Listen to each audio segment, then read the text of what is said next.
Hi everybody, I'm Rachel Minch, back with Raising the Village, and today I have Lindsay Loewe with Hi. me, psychotherapist at Collaborative Wellness. And Collaborative Wellness has been in our community and in our school district for many years. Yeah, 13 years. Wow.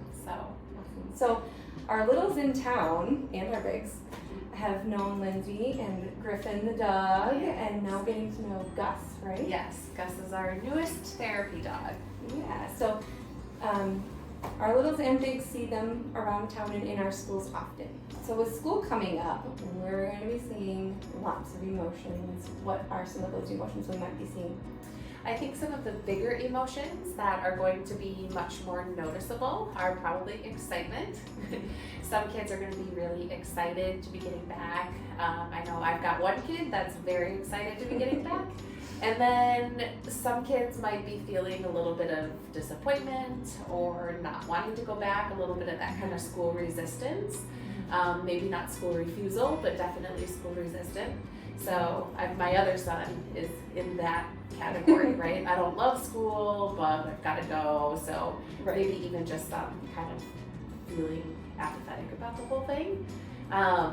So I think those are the emotions that kids, little or big, are more likely to express or maybe talk about. Some of the other ones that are maybe a little deeper seated could be maybe some fear. Or some anxiety, nervousness, disappointment in terms of missing home. So, I think I kind of asked you, what are some that you see as a teacher? Because we're probably going to be seeing very similar, whether it be, in clinic or at home. Yeah, I definitely see the excitement. Some of them are very excited to get back into the classroom and the routine. Some of them are missing their freedom of summer and the choice to just go outside whenever they want. And then some are just anxious about meeting new people. They have to spend all day with a new teacher, new face, new space.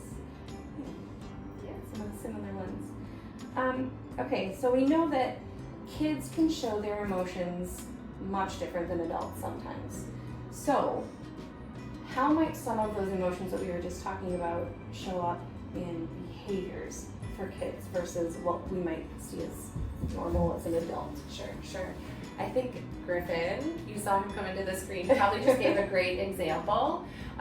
He came over and he was pretty needy. He wanted your attention.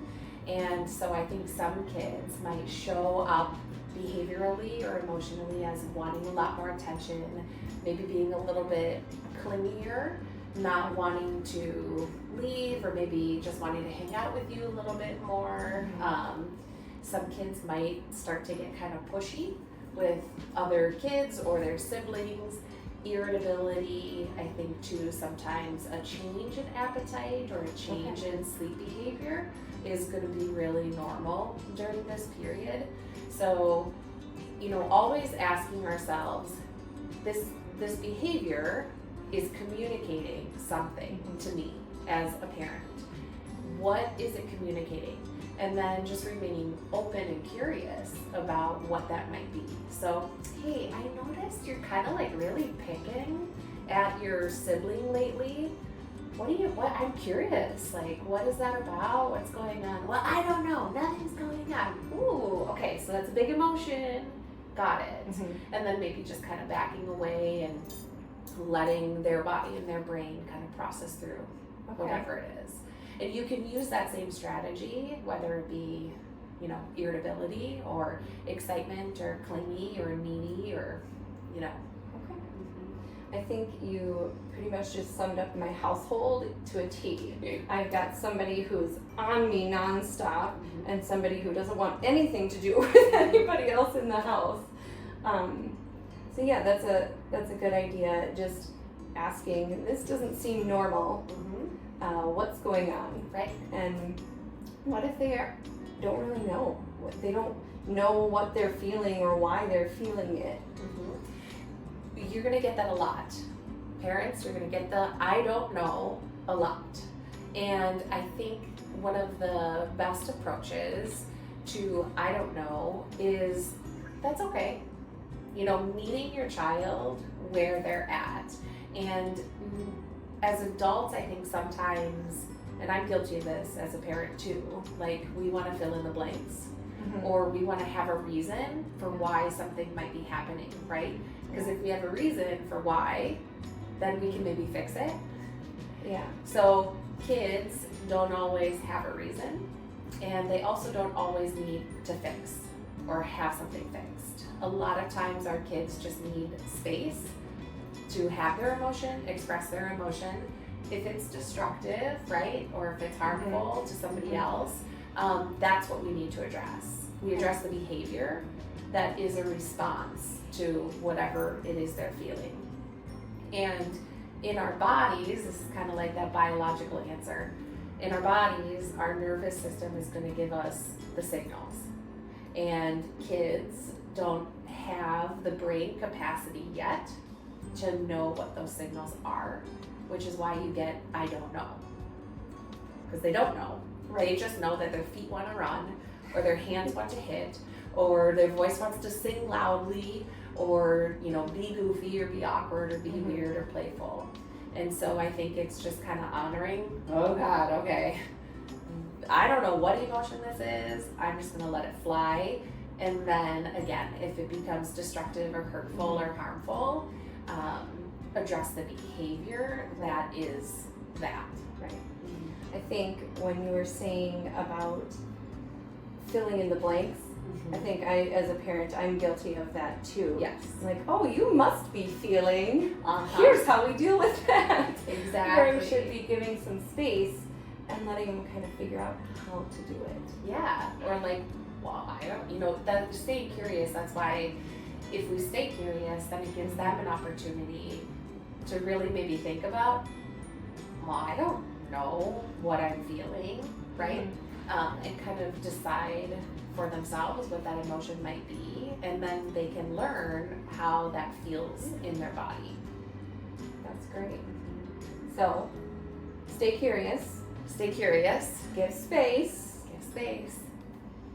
And check yourself. 100%. I need to do that too, right? Because I think it's important that, we're talking about the littles. Yeah. We also, this is a change for us too. I know that, my work is shifting and changing because my kids' schedule is shifting and changing. I have to now go into a new routine or think about something in a different way. I have to start monitoring homework again, and I'm pushing back on that. Like, I hate monitoring homework.